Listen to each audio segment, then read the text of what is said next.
Breaking చూస్తున్నాం. రంగారెడ్డి జిల్లా Vanasthalipuram sub registrar కార్యాలయంలో ఏసీబీ అధికారులు తనిఖీలు నిర్వహించారు.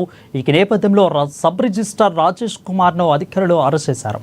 అయితే ఆస్తి రిజిస్ట్రేషన్కు ₹1,00,000 రాజేష్ కుమార్ లంచం తీసి డిమాండ్ చేశారు. అయితే ఈ విషయాన్ని బాధితులు అంత ఇచ్చుకోలేమని మొరపెట్టుకున్నారు.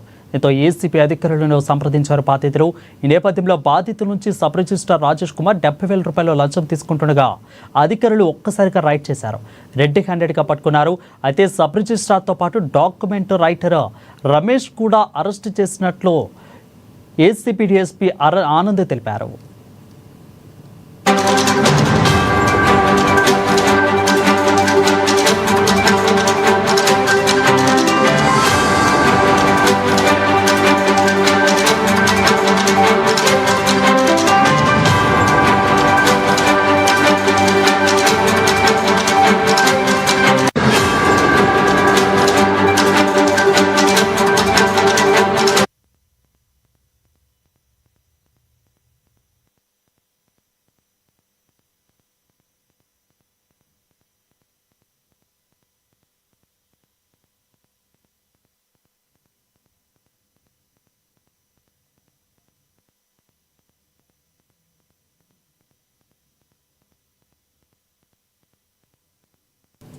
వనపర్తిలో ఎమ్మెల్యే